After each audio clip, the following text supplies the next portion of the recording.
Crew Pros, your single source for high-quality, affordable home services. If you are remodeling, repairing, or replacing, Crew Pros are the professionals that can do the job no matter the size. If you are thinking of remodeling your kitchen or bath, needing a new HVAC system, plumbing repairs, flooring, or a complete roof replacement, call Crew Pros. Crew Pros, proud sponsor of the Grizz 901 podcast. Memphis. Nothing but Memphis. Everywhere we go, it's Memphis. Memphis, Tennessee, the beautiful land in the world. And I'm thankful for this guy who tweeted and said I don't have that fire in my eye no more. That game right there was for him. That's what I do. I prove people wrong each and every night, and that's for him right there. Hi, this is Tom Izzo at Michigan State, and you're listening to Grizz 901. What is up, Grizz Nation, and welcome back to another episode of Grizz 901, where we are presented to you by Zach Jaworski State Farm, where they treat you like family. I'm your host, Daniel Greer, and tonight we have it's a dub night. So we're going to bring in our guy, Nate. What's up, man? Victory show. What's going on, man? Is this victory formation? Victory formation, taking a knee. Hawks were on their knees all night, so checks out. Yeesh. That was a fun game, man. Listen, for a game that was pretty much just taking care of business, I was mega impressed. I had a lot of fun watching it. Yeah, tonight was good, man. Tonight was a game that, honestly, you kind of just look at and you just go, we're lucky to have the team that we have because they're a good group, and I've said this so many times. They're a good group of dudes, but they're so good from like 1 to 15. I don't know if you go 1 to 17, but dude, they're just so good, and they're so fun because not every team that in a blowout you're still having fun when the subs come in at the 4-minute mark or 5-minute mark, and you're just like, oh my god, this is even more fun. It's a blast, dude. It's a great team. I mean, credit to them. I really thought their depth was going to be a huge struggle this season, and you know, it was at the beginning of the season, definitely a bit of a struggle, but they've gotten these rookies up the pace really, really fast. Kennedy Chandler looks like he belongs. He looks like he knows how to run an NBA offense adequately, maybe even impressively. We had to see him against really stiff competition, but looked great against the Heat. David Roddy looks like he really knows where he fits on an NBA scale. Aldama, of course, has been a revelation this season.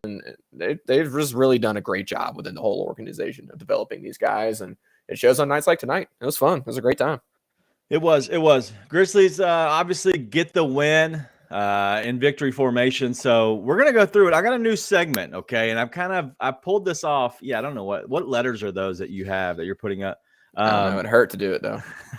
But the Grizzlies come out with a win, 128-103. And we have a new segment I'm going to start tonight. It might suck. It might be great. It might be the best thing you've ever heard, but probably not. But I'm going to recap the games. Very nice. Nothing fancy to it. There's no music behind it. There's no melody. But I'm going to start it. And I hope it's funny to you because in my head, I think it's funny. But I'm just going to give you a little bit of the game recap as we go. You ready? All right, and for anybody listening, this is news to me as well. So we're going to experience this in real time together. This is all real time together. All right. So the Grizzlies, they start the game. It was, they go 9 for 9 to start the game. It was beautiful. The game was going pretty good, honestly. I think it was 10-7 pretty quickly. 27 points in the first, I think it was 5 to 8 minutes within that game. And so it was nice, good start.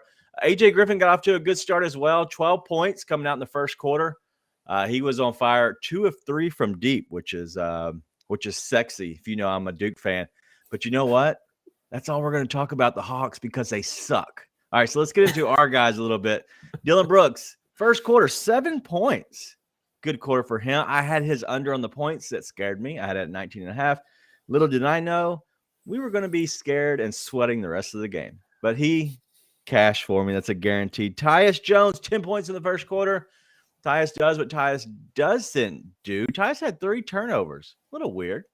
But you know what? 10 points, 4 assists. I'll take that with Tyus. But our guy, the Black Panther, he only had 4 points. But you know what other 4 he had? Block shots. Into the first quarter, the Grizzlies were up 35-29. And honestly, let's just keep it a buck. Did the kids still say keep it a buck, or they don't know that anymore? No? Okay. Well, the Grizzlies are up 6. Let's keep it a bean. Keep it a bean now. That's a new thing. We'll keep it a bean. But yeah, Grizzlies are up 6 in the first quarter. And honestly, I have no other notes about the Atlanta Hawks the rest of the way. So let's keep on going with our Grizzlies. But the game is out. Like, it's done at this point. No matter what the score is, the Grizzlies are up 6 points at the end of the first quarter.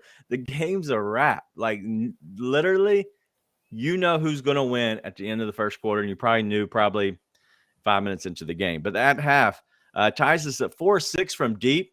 Beautiful game, beautiful shooting out of Tyus. 16.7 assists. Santi come up big. I think it was 10 points in the second quarter alone. 13 points at half, 2 of 4 from deep. I cashed on his 2 3-pointers, plus 185. FanDuel, what are you thinking? Stupid. Jaren, I've already cashed on him. This is pretty much twice. Jaren, 6 blocks at the half. Beautiful game out of him. We'll take that. And at the half, they were up by 11, 62-51.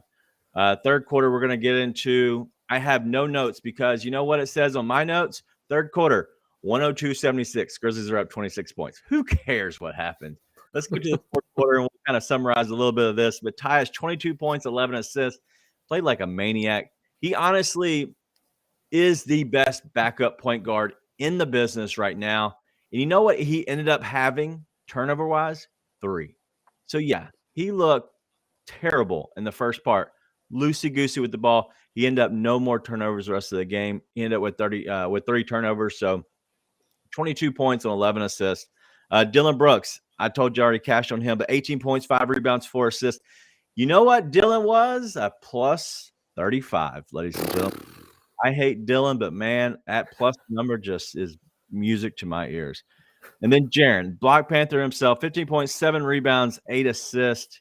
8 assists. He doesn't pass the ball. 8 blocks. That's a typo for me. How many assists did he have tonight? Wow. He had 2. 2 assists. You know what he did? He doubled his assist numbers in the entire season tonight with those 2. My God. And the Grizzlies end up with a 25-point win, 128-103. Grizz winning a dub. It was beautiful. It honestly was the Black Panther party, but really it was Tyus. He absolutely handled that game in a professional win. And the reason I say that is because these Grizzlies can easily show up and they can, just kind of phone it in because the team on the other side is not good. They don't have their players. The Grizzlies are without Desmond Bane because he's injured, but also Steven Adams rest, probably an injury. But also Ja, probably more rest than injured. They'll be back Thursday when they take on the Bucks. But the Grizzlies win this in a 25-point win. It was beautiful. So what do you have on that game? I mean, all around, just impressive. I mean, really, yeah, all around, just impressive. They shot 83% from the free throw line. Great, especially for what we've been going through the rest of the year.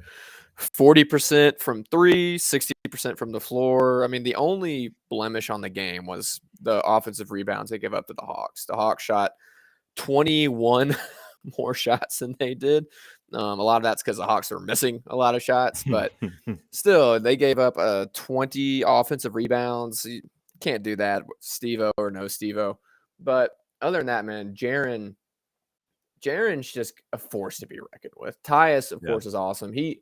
He seems to always be next level when Ja's out.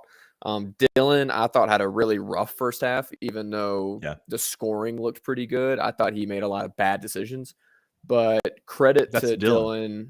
Well, but credit to him in the second half. He stays doing – I tweeted out he stays doing too much when Ja's out. But in the second half, he came out, he calmed down, and he played within himself the way he does when they have their full lineup. And if he would just do that all the time, it would be great all the time. And to his credit, it's really only when Ja's out this year, and I'd say when Dez is out, but they've been sort of simultaneous. So when Ja's out, Dylan starts trying to do too much.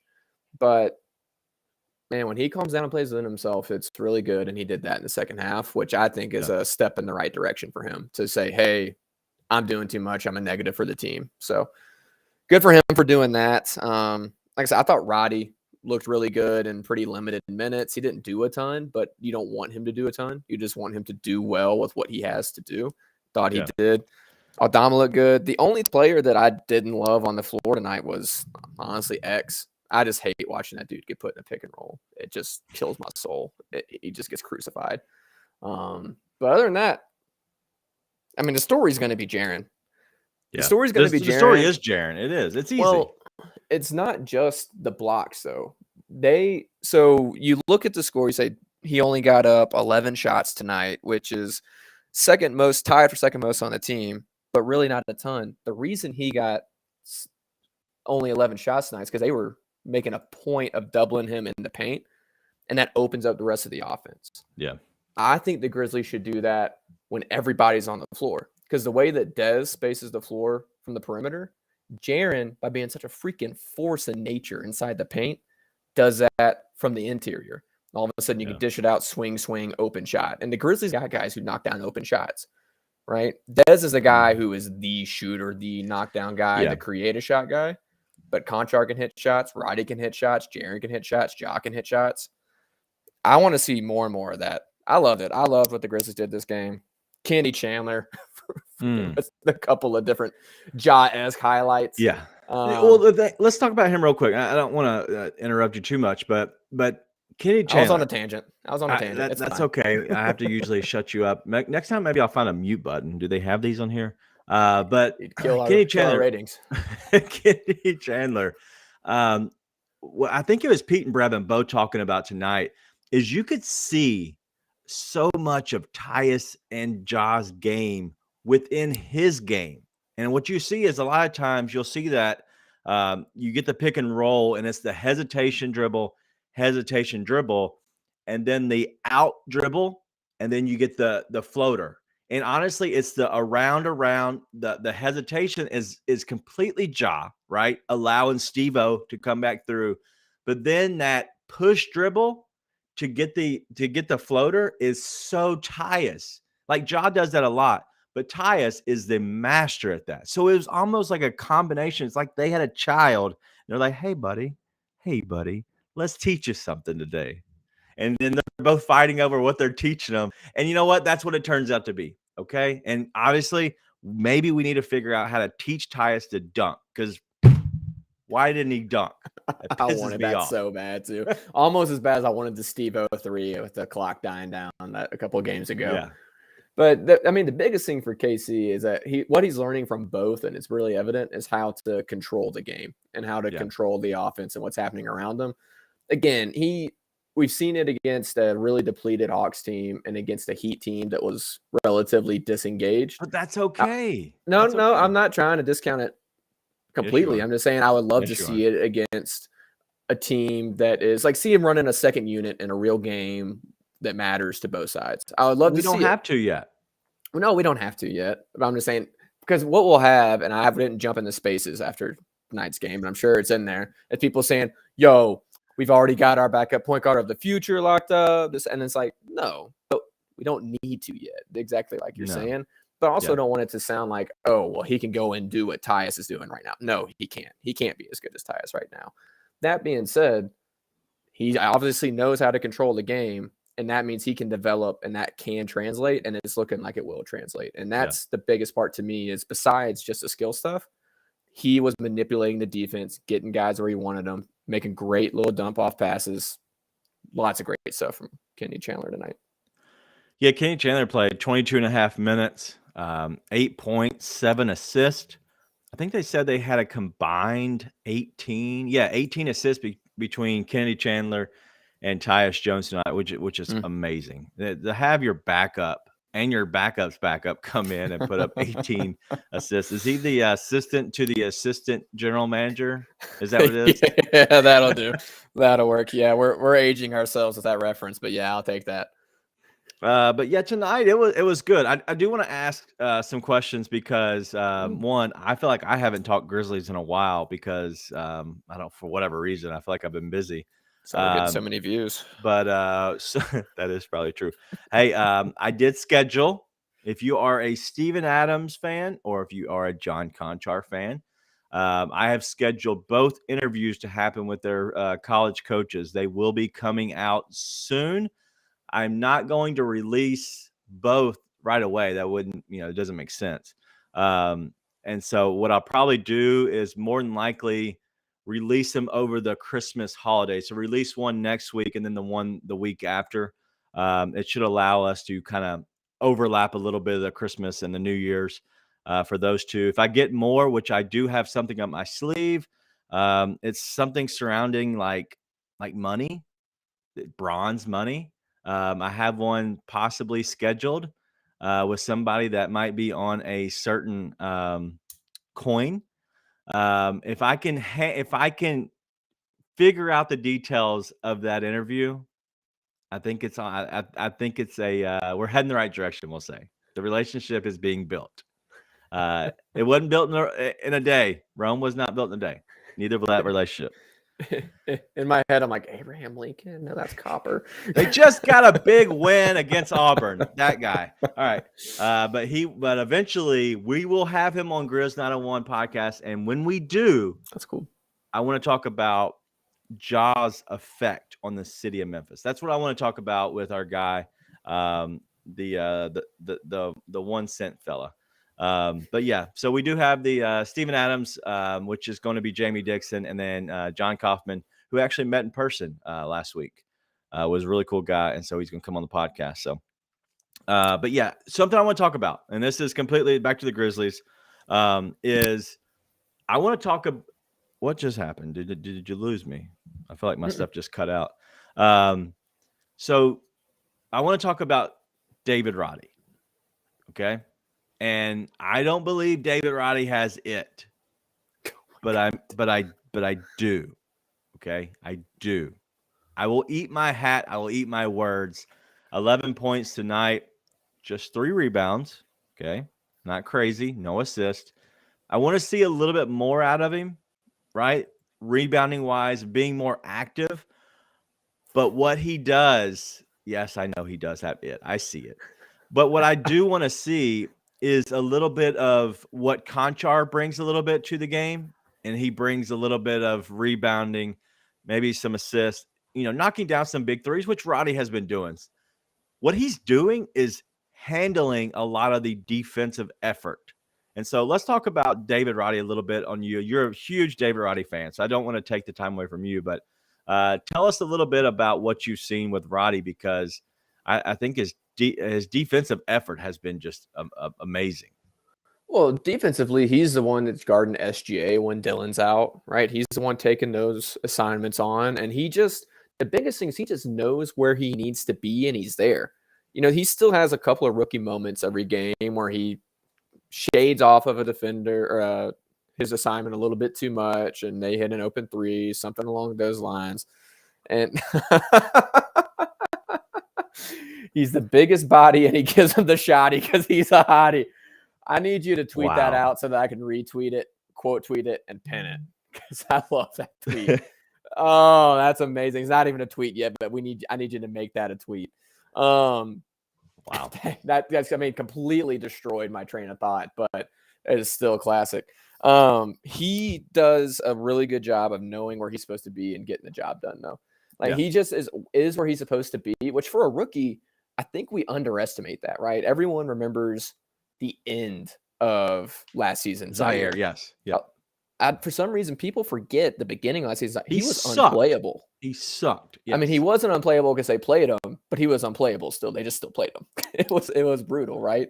Yeah. And Roddy catching up and just having the mental part of the game already down is massive. And I think it shows a lot on the defensive end because he doesn't lose his assignment, the way a lot of rookies will.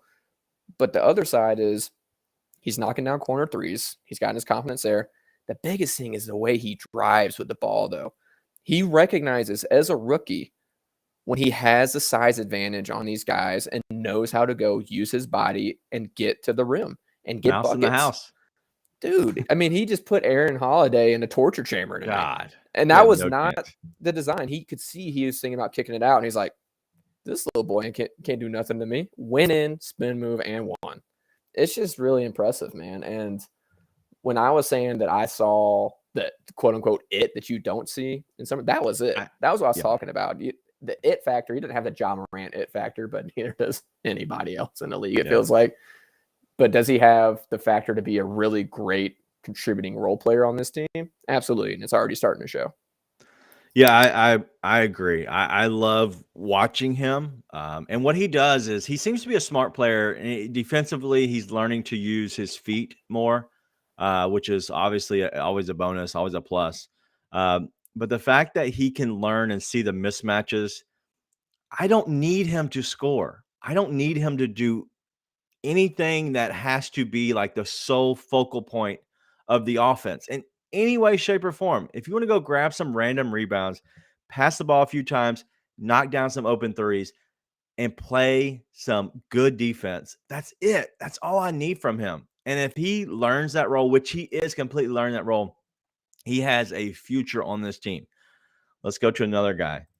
And this is something I want to kind of bring up, and this is what we were talking about a little bit. Zaire and Black Lives Matter, banging out too right here.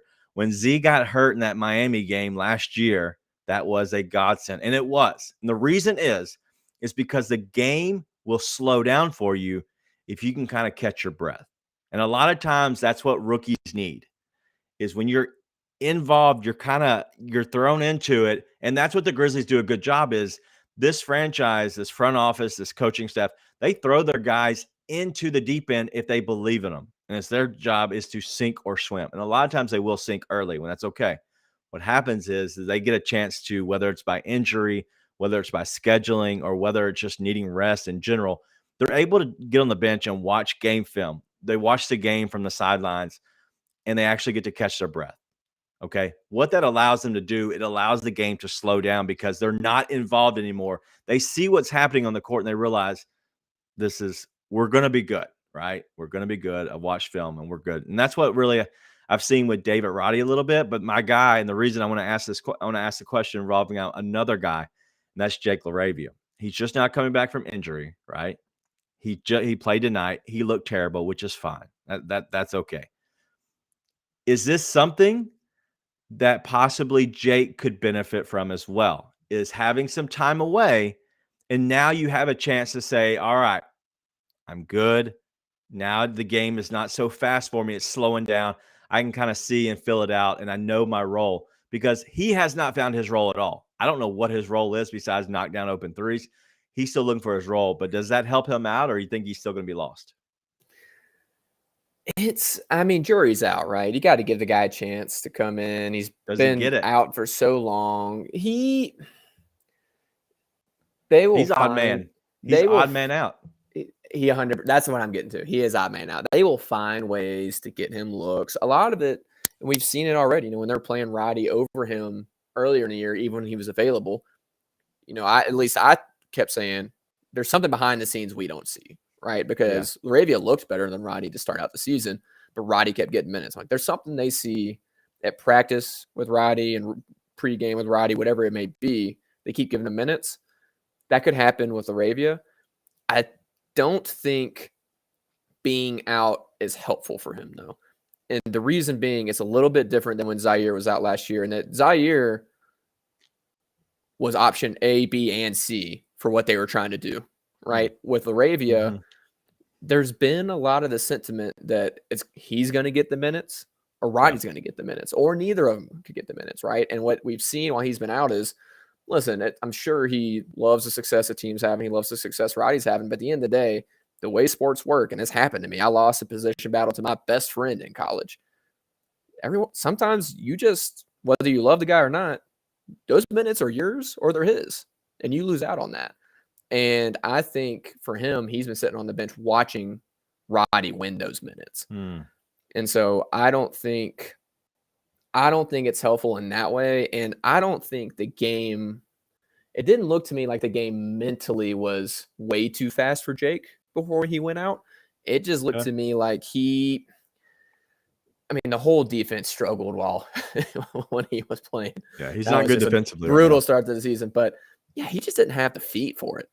He's just a little bit slow-footed, right? And if he's not knocking down shots, that's the way he's going to contribute to this team is knocking down shots because he's not a plus defensively. Yeah. He's a decent rebounder, but he's not a plus rebounder. I don't think there's much he could have gained from being out. I could be wrong. Yeah. But I think it's more of a negative for Jake than a positive. Okay. I probably agree with that more than the other way. And I usually try not to agree with you too much, but I think I do agree with you on that factor because he's kind of lost his leg up on, the competition. The only leg up he had was he was the higher draft pick, in all honesty, and he can shoot better from deep than Roddy can. Roddy's come in and actually had a decent percentage, especially as of late. I'm curious what happens because he's odd man out already. Like he's 11 at the moment. Like they're going to put and prioritize Zaire over him. And that is what they're supposed to do. Zaire is going to be back. Zaire is going to be better than Jake LaRavia, especially this season. I'm curious with him being 11, if it would be beneficial for them to go ahead and send him down to the hustle and let him get some practice time. They do have a good schedule right now where they have 2 days off and then a game, 2 days off and a game right now, but eventually it's going to change. And it's going to get into the thick of things very, very quickly around Christmas time. And I'm curious at that point if they're going to go ahead and send him down to the G League because he's going to need some time. He's going to need time and get run. And honestly, they can sit some people and rest some people. You rest a John Conchar throughout some games that aren't that big a deal. Not a big deal. You slide him in that role. You rest Zaire because of rest coming off of the injury. That's not a big deal. You're going to have your games, but there's going to be a lot of games where they have a DNP, and it's going to be a coach's decision why they didn't play, not because of anything else besides the coach's decision. If it was me, I would send me down to the hustle for spot games. Pick some home games, spot games, let him play, and challenge him defensively, but also be a creator on the offensive end, knock down some threes and see how it goes. And let it fly, man. There was another moment tonight. He caught one in the corner, pump faked, and then dribbled out. It's a safe play. But you got to get those shots up, man. You just got to find a way to get those shots up. Again, it's going to be the main thing he can contribute to this team. And so him being able to let it fly, even with the defender closing out with confidence, is going to be a big deal for his NBA career. And I don't think that him getting so few minutes tonight, I wouldn't worry about that too much. I mean, he's first game back after an extended absence, and they had a lot of guys going. If it wasn't his first game back, I'd have put a little more thought into him getting so few minutes tonight. But I think they had no intention of playing him tonight unless it was a blowout with him just coming back. But 100% agree. Send him down to the G League. Let him get some shots up. Get some playing time.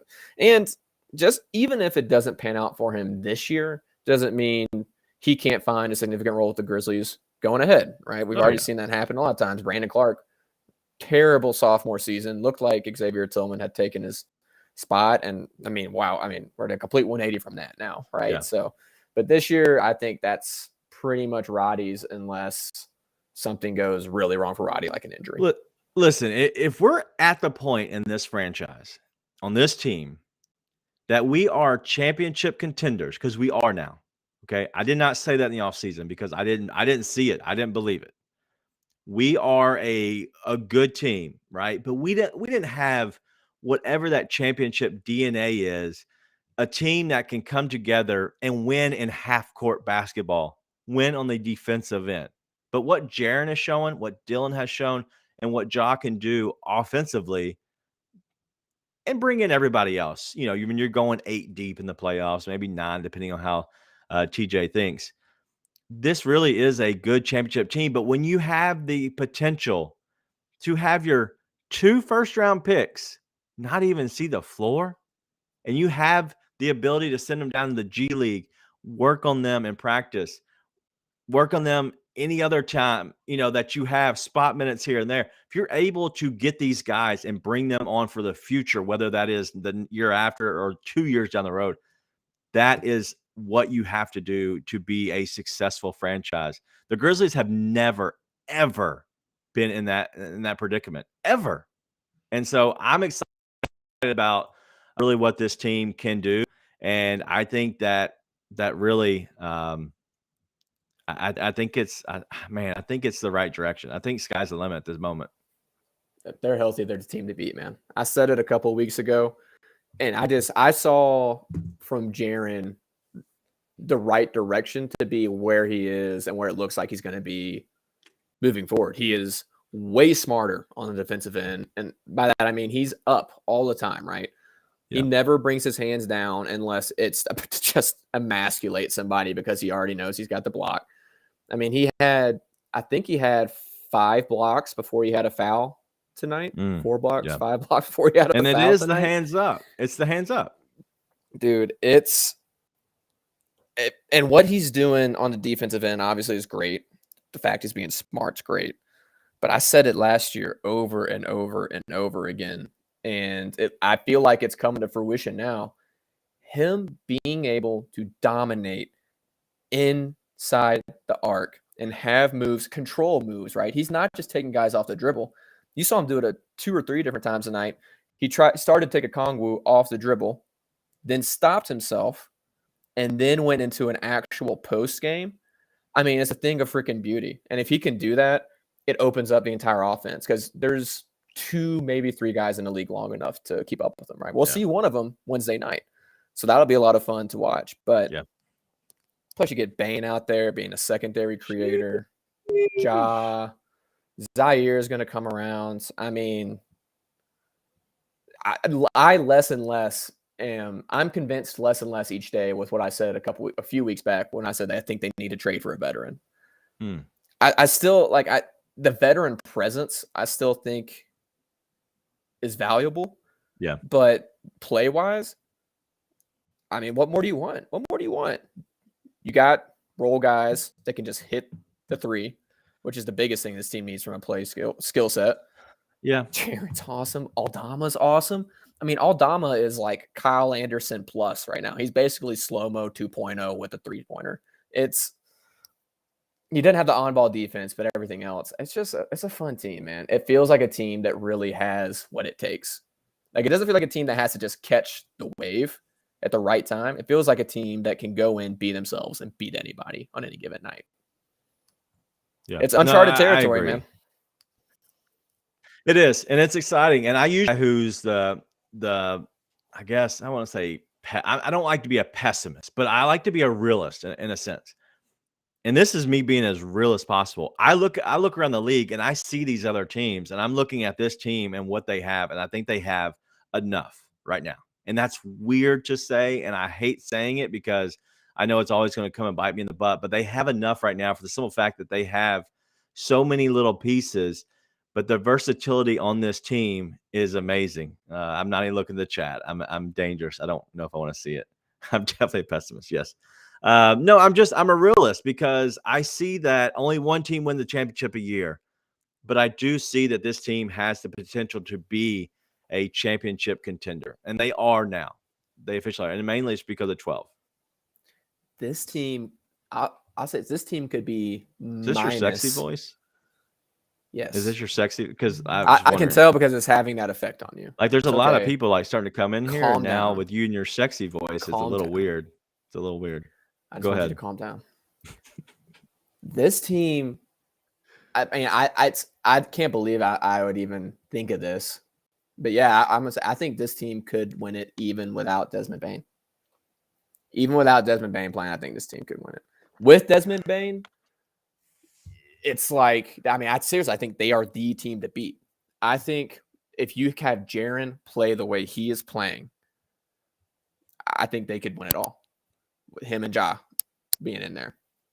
Now, Desmond Bane makes them the team, in my opinion. He's the one that pushes them over the top. But you got Ja and you got Jaren and you got all the guys playing the role around them. I think you can do it because, here's why I would have disagreed with myself a few weeks ago, but I don't now. Well, I would have said, okay, well, if you don't have Bane, but you got Ja, like what else are you gonna? They're just going to take away Ja. They're just going to do it. They're going to take Now- away Ja, but they can but like now- Jaren. You don't know with playoff basketball. Are these refs going to take him out? That's what scares me. I don't think so. I think they let him play more in the playoffs. People are going to pull up the Kyle Anderson game, and that's what they're going to try to do to him every single time down the court. I'm not trying to be that. I'm just telling you, that's what they're going to do in playoff basketball. This is completely different, and let's not spend too much time on it because I do think that this team playoff basketball is totally different. And so I believe in Jaren 100%. I didn't trade him out fantasy league, okay? And I was pissed off at him 2 years ago. I kept him, thank God. Here's the reason being is because of what I saw on nights like tonight where they try and double Jaren and it opens everything up because you have to choose one. And I think that was the biggest 100%. Thing Bane did for Ja at the beginning of the season is if you're going to take away Ja, Bane's going to go drop 35. And if you take away Bane, Ja's going to go drop 35. Well, if you take away Ja, Jaren can go drop 35. He won't because he'll start doubling him because he's going to dominate him so much. Mm-hmm. And then it opens things up for Ja. If he's getting to the post, that Jaren Jackson Jr. is going to be an animal, honestly. Now, and he is getting to the post, and that's what's the good thing. I also don't want to think about tonight. I don't want to think about life without Desmond Bane either. That's a nightmare of mine. I think he's the key to everything, honestly. I really do. And I think that's the three-headed monster that you got to that is on this team. All right, let's get enough of that. A little bit about us, Grizz 901. Thank you for hanging out with us. But go check out some merch we have. Nathan, have you received your merch yet? All right, I'm going to call. I told you you wouldn't, but let me call it. I'll call tomorrow. But go over to grindcitydesigns.com/Grizz901. Whatever you do, don't buy a hat. The only reason I say that is because they ship them all together. The hats take longer to make, whatever. So if you're just getting t-shirts, that's the best thing to do. But anyway, Grizz901 merch is at grindcitydesigns.com/Grizz901. If you did not check out the No Bluffing podcast, shame on you. There's a giveaway in that podcast. Then also with the Free Basketball Crew, they're doing another giveaway as well. And so we're trying to, give a little bit back for everybody that's been big listeners for us. And so if you are a listener of all of our podcasts, we're going to be making sure we're giving them away. And then probably at some point on this Grizz deal, once these two giveaways are done, we'll do another one for as well. So, all right, let's talk about the game that's upcoming. And that's going to be the Bucks. I'm going to ask you one simple question. One question. Do the Bucks scare you? I mean, you got to respect them. They're, in my opinion, the best team in the league that have been for a couple of years. I mean, they're awesome. Giannis is the best player in the league, which having the best player in the league automatically puts you at the top of that conversation. But scare me? No. I mean, I don't think there's a team in the league the Grizzlies can't beat. Wow. Point blank. John Wick. Is he? Is that John Wick? Dude, what?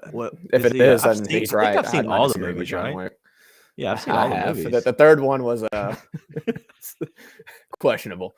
But sorry, if it's a real John Wick, I didn't mean that. Sorry, it's a great movie. And you're dead. Yeah, no pencils allowed in this house. So do you feel good about the matchup? Because what I look at is that's what me being a nerd of basketball, like a coach's mind, I look straight to matchups, like who is going to take on the other person. And so the first thing I look at, I think of, all right, who's guarding Giannis? Oh, we have our block Panther that's going to be guarding him. But it also scares me because I think he possibly could foul out because he's going against Giannis. Yeah, I'm not putting Jaren on Giannis. You have to. Who else are you going to put on him?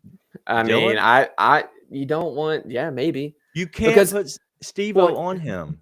But here's what you want Jaren to be able to roam. And if you're guarding Giannis, you can't roam. You can't leave Brook Lopez out in the corner. I agree, but I think Brook Lopez is not exactly fleet of foot, even though he can knock down shots. You can put Steve-O on Brook Lopez because he's not a blow-by guy. Who are you putting on Giannis then? Tyus? You want to bring Tyus up or maybe Kenny Chandler? Why not Dylan? Dylan is not playing against Giannis. Why not? We seen him guard Cat. Cat's a bad word. Agreed. Agreed, but Giannis will Dillon, take him down there and actually beat him up. But Dillon can be physical with Giannis, and refs will let him do it because of the size advantage. No. I don't want Jaren guarding Giannis. I don't. I think you can put Dillon on him, and it throws Giannis off. Because if Giannis barrels over Dillon, he's going to get called for charges. And Dillon's going to be able to be physical. Dillon's too crazy to take a charge.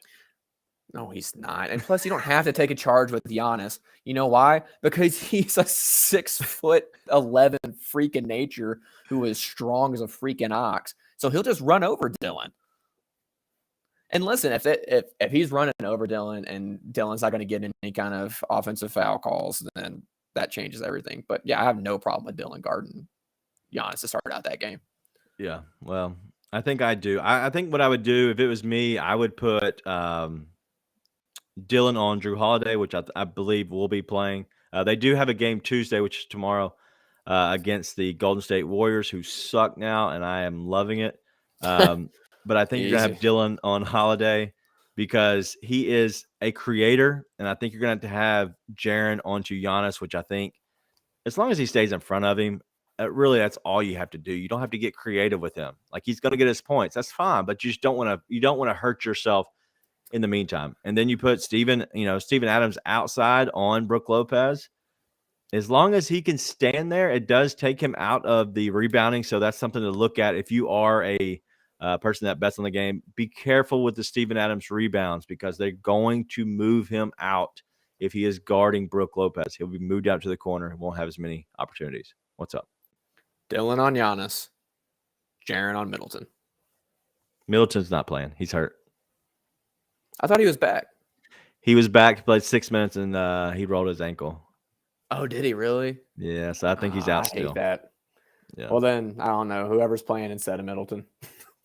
It honestly might be a Bobby Portis. Wesley Matthews, Iron Man. Put him on Bobby Portis. You remember the Iron Man days of Wesley Matthews? No. Dude, who? He was fun to watch. Wesley Matthews. I know who Wes Matthews is, but yeah. Iron Man. Look it up. Yeah, I don't know. I'm not. Real quick, we're going to get out here in a few minutes. We still have some stuff we want to talk about, but want to give our presenting sponsor, Zach Jaworski, State Farm. Make sure you go check them out. They are my provider and my insurance provider, so I swear by these guys. And so they're good people. I'm not looking at the chat. It's just so dangerous. I can't see the chat when I'm doing this other stuff.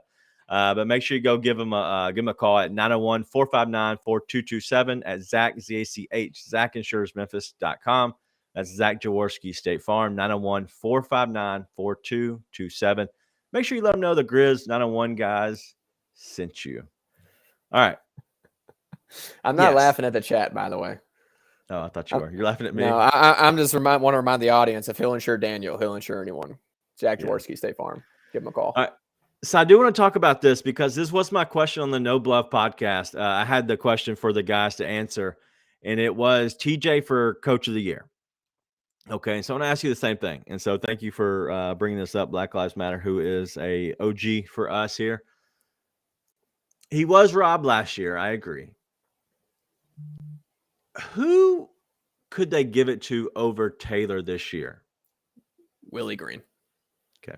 So if he is first place and let's say the Grizzlies are in second, does it do enough for Willie Green to give him Coach of the Year over Taylor Jenkins?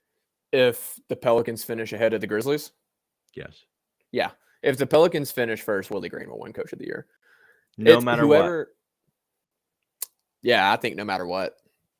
Because that's a team that went from being, clawed their way into the playoffs last year, but no one really thought they deserved to be there, to really giving the Suns a run for their money. That team did not look good last year. Found their way into the playoffs, played the Suns really, really well, and then could end up finishing 1 seed. I think whoever finishes ahead of the other one will win Coach of the Year. I think if the Grizzlies finish ahead of the Pelicans, they'll win it. And I think if the Pelicans finish ahead of the Grizzlies, Willie Green will win it. Because they're not going to give it to Monty again if the Suns are up there. what's his face in Denver? What's his name? I can't remember off the top of my head. Yes. Mike Malone. Yeah, Malone. Malone. Is that Post? That's his dad, right? Yeah. Can't you tell the family resemblance? I don't think he'll win. I don't think Denver will be up there. Denver's always like the perennial 4 or 5 seed. I feel like Joe Mazzulla over and that's what Jesse said over in Boston. No, that team's so loaded with talent. I mean, they were in the finals last year. But if they are the really number impressive. 1 team, if they're the number 1 team, then it's hard not to overlook a number 1 team. The problem is, like the Grizzlies, they played so great last year. They did so much more than they were supposed to do. This year, the same thing. Everybody picks them to be, 6 to 10. And then now they're back again around the second. It'll be the same thing as Monty, though, where everybody be like, Jenkins got robbed last year when he had that team cooking. They deserves to get it this year. It's going to be like a 2022 award given to him in 2023, the same as it was of Monty if the Grizzlies finish 1 seed, 2 seed. I mean, I think for him to have it in the bag. If they finish 1 seed, then he deserves it for this season. I'm talking about. I agree. If he, for some reason, doesn't have like the number 1 team. Well, that's my thing is because if you have the number 1 seed, you should get the award just in itself, right? Not just. I'm just saying if you were supposed to be there, if all works out. I think the Grizzlies could finish as a tight race 2 seed and he still win it. But if the Grizzlies get the 1 seed, he has it in the bag. But I think it's going to come down to Mazzulla will be in the conversation, and then it'll be Willie Green, Taylor Jenkins. Well, I'm not worried about Green or Jenkins wins it. I'm honestly not worried about Willie Green. In my opinion, the Pelicans are frauds. Like they are not a good team. Like Zion has played well, but I don't think they're very good. I think they are the Minnesota Vikings. I'm just gonna call it spade a spade. I think they're the Minnesota Vikings. I think they're good, but I don't think they're great. I think that they have a decent team, but I think that they could easily be a team that finishes in the top 5. I just don't see it. I don't see it at all with them. I could see them being as a very good candidate for a first round exit team. I will say I was unimpressed by the wins over Phoenix. I think if we're on the topic of frauds, Phoenix is the biggest fraud in the West. Phoenix is frauds. Unmoved by Phoenix. Yeah, I agree. All right, so let's give it some predictions. If you got any predictions, go ahead and give us to it in the chat. Appreciate you hanging out with us. We won't be here much longer. But let's go ahead and hit on the Bucks. And I believe, I don't know what Thursday looks like for you.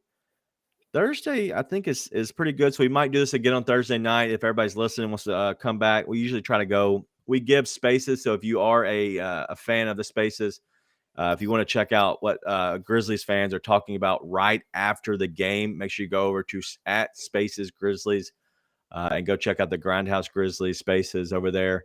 EJ and his crew, they always do a good job. But we usually come and open this about 30 minutes after. Give them some time, but also if you want to come hang out with us a little bit later, it gives me a chance to get some things together, but also make sure I can put my kids to bed, which is always a bonus, just in case those hellions are still awake. But I think we're going to do another show on Thursday. So I don't want to go too far in advance, but we're going to go ahead and go with the Bucks and the Thunder. Give me your predictions on these games. I think you're going to have a lot of Giannis back and forth. I think it's a big Ja game. I think it's a big Giannis game.